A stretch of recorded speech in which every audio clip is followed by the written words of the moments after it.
insiden cyber skala nasional yang sudah secara nasional, sudah lintas sektor, sudah lintas organisasi, maka BSSN akan mendeklarasikan hal tersebut bersama dengan OPPS, dan secara otomatis akan aktif yang namanya prosedur operasi tanggap insiden cyber nasional. Ini diatur dalam manajemen krisis cyber nasional. Ini sendiri peraturan atau kebijakan tentang manajemen krisis cyber nasional sendiri ini sedang kami susun untuk disahkan, sedang kami sahkan seperti itu. Lalu siapa yang akan beroperasi dalam insiden cyber nasional? Tentunya adalah National CSIRT atau Tim Tanggap Insiden Cyber Nasional, di mana dia akan melakukan koordinasi strategis dengan seluruh sektor, seluruh instansi, dan kalau perlu seluruh perusahaan atau lintas swasta dan pemerintah yang bisa diajak kerjasama untuk secepat mungkin merespon dan memulihkan insiden cyber skala nasional dengan tetap melakukan pertukaran informasi. Yang terpenting lainnya adalah perkembangan informasi publik. Seperti kita lihat, jika terjadi bencana alam, itu tentunya harus dipantau informasi publik yang berkembang seperti apa.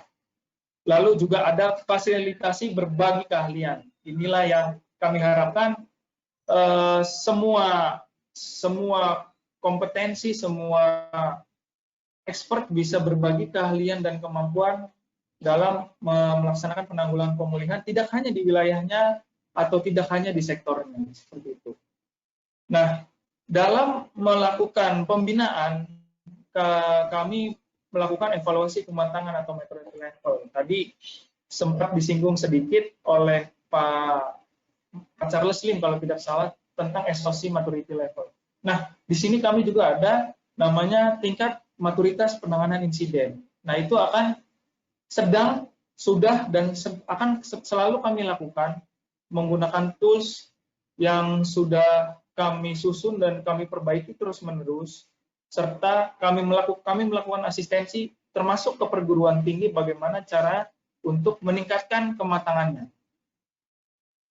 Nah, kerjasama yang diatur dalam kebijakan ini seperti yang tadi sudah saya terangkan adalah kami memfasilitasi adanya kemitraan pemerintah dan swasta. Sebagai contoh, misalkan nanti hal-hal perusahaan-perusahaan cyber security yang ada di Indonesia dapat turut membantu menanggulangi dan memulihkan. Tentunya wajib berkoordinasi dengan BSSN dan atau pengawas sektor, seperti itu.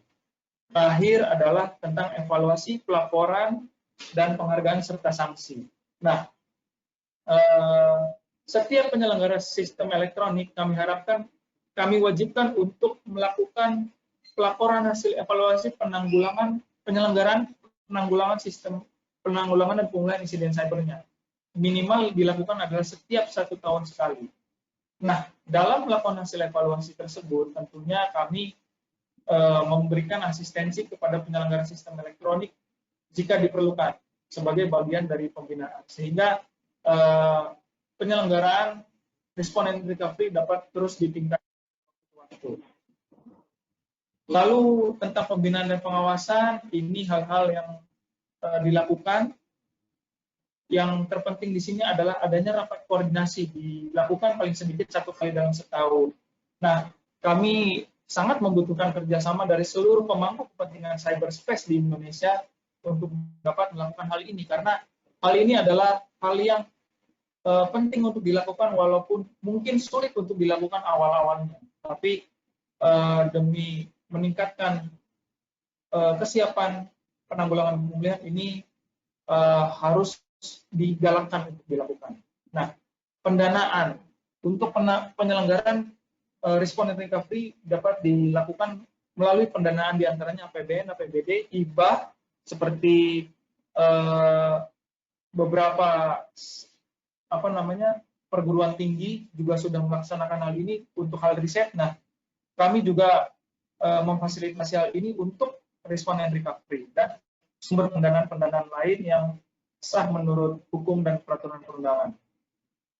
Nah, hibah di sini dapat berupa uang, barang, fasilitas, peralatan, dan atau jasa. Jadi tidak terbatas hanya fasilitas saja, misalkan dengan lembaga-lembaga non-profit di luar negeri maupun perusahaan cyber security di dalam negeri, tapi juga bisa dalam berupa tools maupun jasa. Misalkan mungkin nanti ke depannya managed security service provider bisa memberikan jasa-jasa hibah seperti itu. Nah, untuk dapat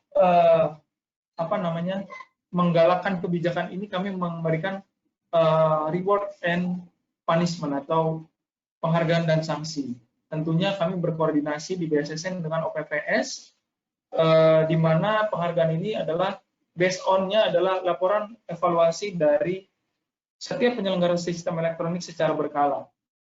Nah, ada juga sanksinya. Bagaimana tentang sanksi? Sanksinya kami di sini memberikan teguran tertulis, tentunya dengan berkoordinasi dengan OPPS. Dan ini bukan tentang hasil evaluasi jelek atau kurang dan lain sebagainya, tapi jika ditemukan pelanggaran terhadap penyelenggaraan penanggulangan dan pemulihan insiden cyber. Tentunya ini akan dibahas lebih lanjut, bagaimana mekanismenya dan juga kebijakannya.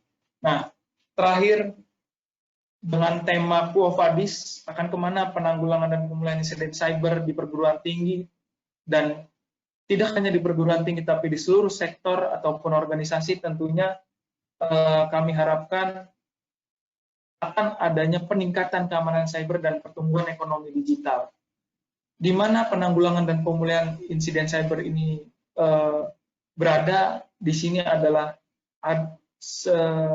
ada di kelima pilar dari strategi keamanan cyber nasional yang sedang kami susun. Jadi kami harapkan seluruh pemangku kepentingan dalam diagram ini adalah pentahelix, baik itu pemerintah, akademisi seperti AKADSER maupun perguruan-perguruan tinggi, pelaku usaha seperti perusahaan-perusahaan, media, masyarakat, dan komunitas seperti AFBI, ISAKA, itu dapat turut berkolaborasi sehingga penanggulangan dan pemulihan insiden cyber ini dapat ditujukan untuk peningkatan keamanan cyber dan pertumbuhan ekonomi digital. Sekian pemaparan dari saya, kurang lebihnya saya mohon maaf. Selanjutnya saya kembalikan kepada moderator. Pada moderator, dipersilakan.